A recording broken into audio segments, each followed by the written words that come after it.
Hello and welcome to this special podcast. I'm really pleased today to be joined by Karen Sommerville. Karen, you're a freelance managing director of a Call Focus. You've got how are you? It's great to see you. I'm good. And yourself, Simon? I'm good. I'm good. And Great. we met on a course that I was giving at this meet, and we got to know each other. And clearly, you're a real expert in the whole area of helping companies enhance communication with customers, provide better customer service with a view ultimately to getting sales. And what I like about you, you come from an outsourced IT background. Rather than, a lot of trainers out there will give theory, right? And then hope that the client connects the dots.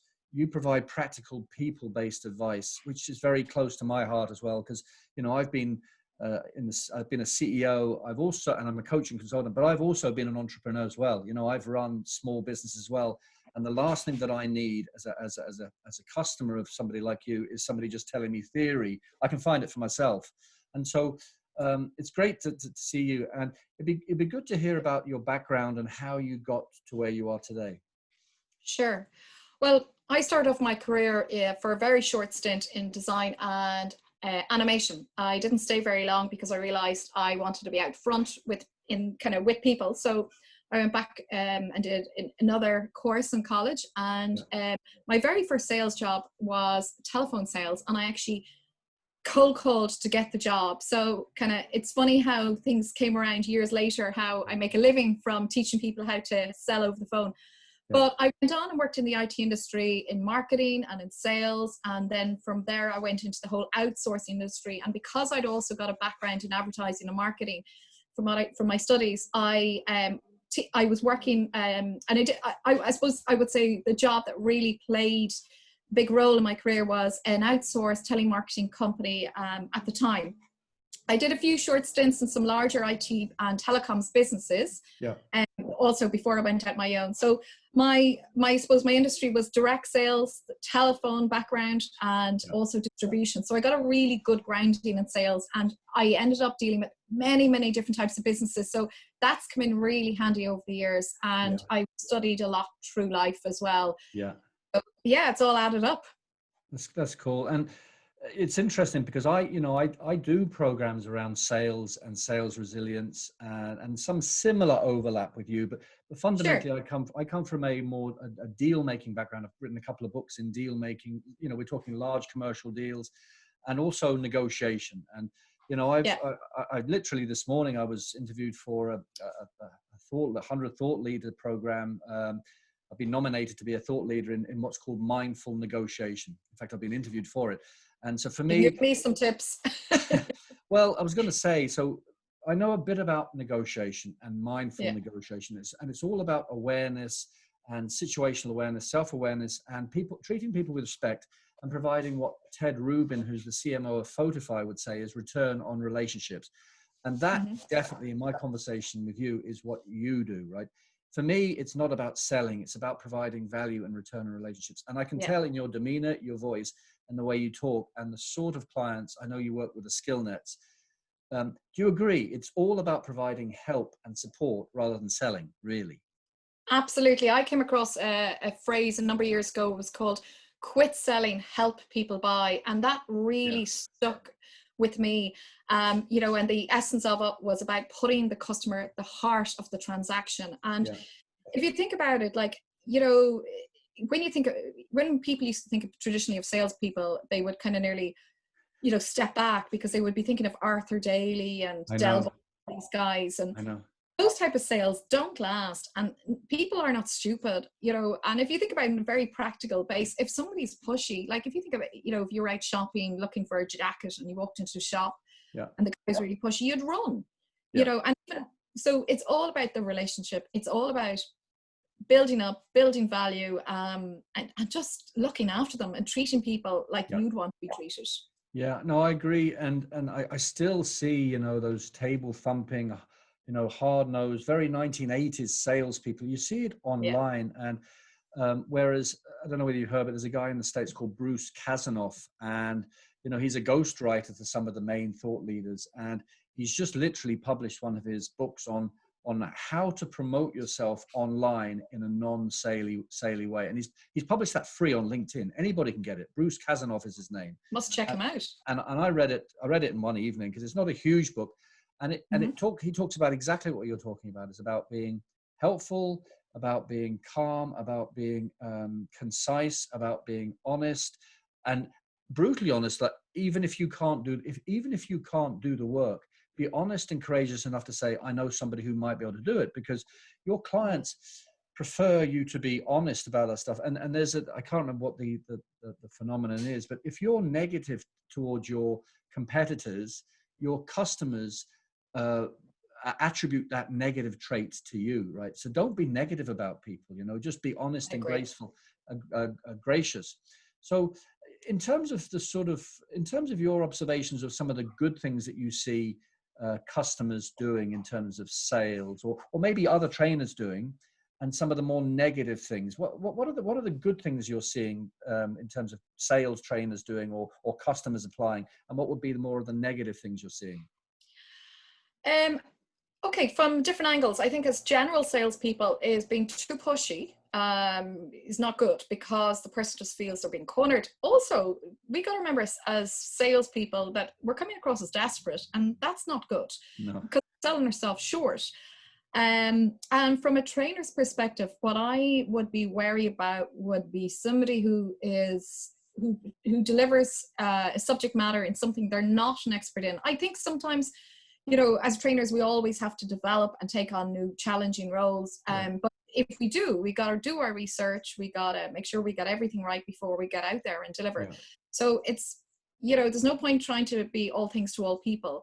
And I think as a trainer, what I've learned over the years is you got to be honest with people. So if, for example, they want to do something, you can't do it, refer somebody else. That's why I love teaming up with trainers like yourself. Yeah. Yeah. Or if somebody wants something, they think it's going to take a half day, and you hand on heart know it's going to take 2 days, you got to say it. And either the choice is to do the 2 days or strip it back and decide what you want to do. So you got to be authentic. And I think that's a word you used before, Simon. But very much also you have to talk with the trainees and not talk at them. And the one thing I say to people is my objective in the first half hour of any training gig is to get people on side. Exactly. You switch off otherwise. Yeah, I agree. I use that trait as well when I do public speaking, and I learned this a long years ago, that as a speaker or as a trainer, the first half an hour, first 5 minutes in the speech is nerve-wracking, and the first half an hour when you're training is nerve-wracking. So I learned early on to use a bit of humor. Now, careful humor. You have to be very careful to try and bring people on board. So when you're standing on a podium speaking and you've said something and you've seen people laugh back at you, right? That disarms you. It makes you relaxed, and then it also takes away those metaphorical spears that they can throw at you if it's just awkward silence at the start. You agree with that, don't you? It's about building that rapport, that connection. Yeah.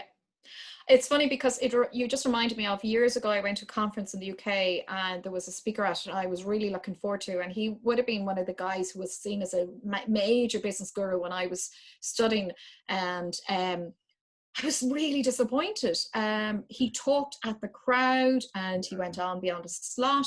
They ended up having to switch off his mic to get him off the stage.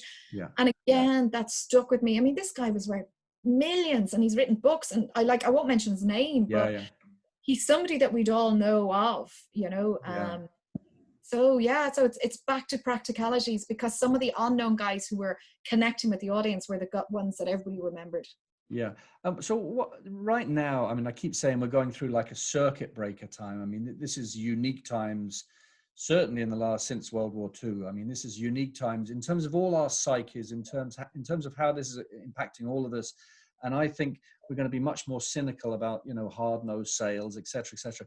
How do you think the sales industry is going to, will it modify? Will it change? Will you see certain people falling out of it? Is this going to change things? To what extent? Is there going to be more of a feminine approach to communication? How do you think things will change? I think I think people will adapt to different stages, you know, and I think over time you'll see fallout, and others will evolve and they'll develop in the way we need to. Yes, it is a very challenging time, but I think it's it's new beginnings in many Yes. many ways. Yeah. And I was thinking, you know, there a while ago, and I was thinking respect. If you were to ask me one word, respect for ourselves, respect for our customers, respect for each other, or Yeah. respect for our customers, the environment we work in. So I think that we've got to become more like that. And I think people will. I think you'll still get the hard-nosed guys, and Yeah. if you think about it, everybody's different. Some people love buying from people like that. It's a bit like on your training course, you talked about different styles of people, and you know, and it does come back to that. So you know, it's like, yeah, I think authenticity and respect are the two things that we're going to find more of. I hope, you know. I think you're right. I think respect is going to be huge. And it's funny you should mention that, because when I think I mentioned this, but when I now look to collaborate, and I love collaborating, although I do stuff for myself as well, I have these 3 gates. I need to trust the person I'm working with. I need to respect them. And even if those 2 have passed, I need to like them as well. Because I've let myself down in the past. And I think people's barometers of those things are going to be a bit more heightened. And so just kind of bringing this to an end in the next couple of minutes, I think I read somewhere that, you know, you have a kind of a process around brief and then design and delivery. You know, you measure through that process. Is that a process that you use for all your clients? Do you adapt it, or do you have different sort of methodologies depending on different types of clients? What would you say about bringing methodologies to your different clients?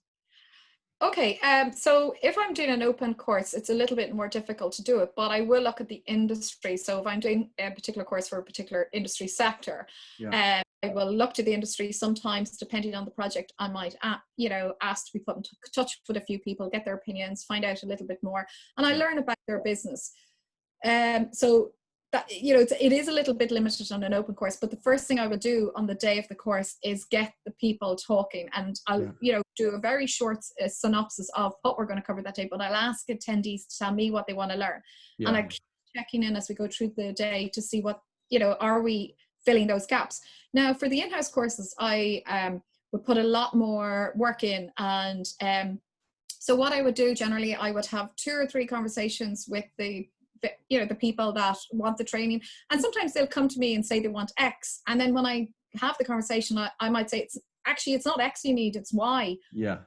So we'll do that, we get to agreement, and then what I like to do is I like to get the attendees on board by doing a training needs analysis. So giving them the information about what we're going to do, asking them to give us a little bit of feedback, and again, it helps me identify what's going on, what's going to come up in the training. And from the attendees' point of view, they feel they've got a say, right? So they feel they can put their tuppence worth in, and it helps me fine tune the program. It helps me learn a little bit about the attendees, so that on the day I have no surprises, I hit the ground running. And also you get to learn about the culture, because you can read a lot between the lines of what people say. So I'm constantly checking in, and even like if I'm doing a 3-day program which is spread over several weeks, I'll keep checking in, albeit at lunchtime, at the end of the day. So thankfully it works. So so it's always evolving. I think that's great. I think because I do something similar. I'm talking about the in-house programs I do. So, and I didn't do this initially. Like I'm not a trained trainer. You know, I'm sort of an ex-CEO who's written things, who's fallen into training and coaching. Well, I'm a certified coach. But now what I do is when I work in-house, I always, like you said, I always contact the CEO, and if I can, other members of staff, and ask them, what do you want your staff to get out of this? What are all the things you want them to get out? What do you want to get out of this? Then we whiteboard this at the start of the conversation, at the start of 1 or 2 or 3 days. And as each session goes by, I make sure, calibrate that we're dealing with these things.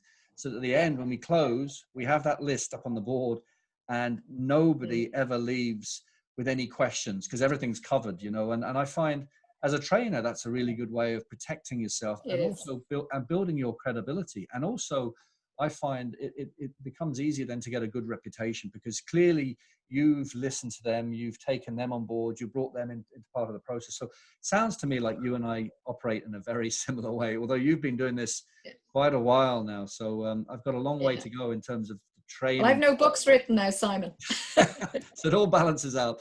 So just to summarize, just to finalize, if you were going to say, whisper two, maybe a couple of words of wisdom in the ear of somebody, a younger version of us, right, who was going to start out in this whole area of helping organizations provide value. I won't say sales, right? Provide value in return. What 2 or 3 words of wisdom would you tell that younger sales trainer to do? Be thorough, be tenacious, and back to have integrity in what you do. Can I have more than 3 words? Yep. But learn to be a really good communicator. And listen and ask, and just keep talking to people.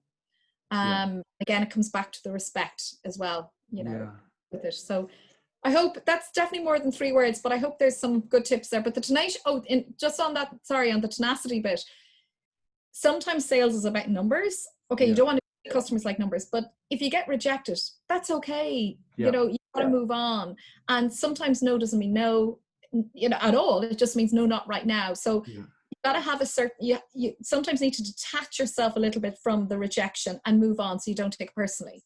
No, I agree. And, in our conversations, I've seen that in you. So you've been helpful to me. You sent feedback to me. You've been very thorough. You're very thorough. I can see that. And I can tell also that you care about the solutions or the advice you're giving. I can tell that, right? Thank you. I'm very good at picking that up. And you want the right solution to whoever you've said this to me as well, and it's been great. It's been great. And just to finalize, when you said, even if you get a no, don't take that personally. And I got great advice early in my career, and I've written about this, is that every deal or every sale you do is a down payment on the next one, right?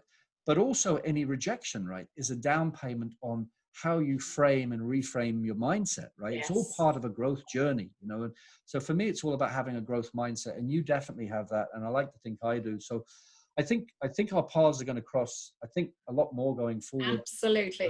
Because the market needs thorough, thoughtful, results-based, and high integrity trainers and coaches. So it's been fantastic talking to you. And how can people connect? How can people connect with you? Yeah, so my website is callfocus.ie. So that's call as in telephone call, and focus to focus. So there's lots of information up there about the business, about my training courses, and there's a new section about some online courses, because I'm moving the business online into a virtual classroom environment. And I also have a blog where I have lots of ideas, tips, advice on my blog, where people, it's like there's lots of learning up there. So check me out, allfocus.ie. That's great. Karen, it's been great talking to you, and thank you. I wish you all the best. And as I said, we'll keep in touch, and have a great weekend, and talk to you soon. Thank you. Take care. Bye. Bye. Bye.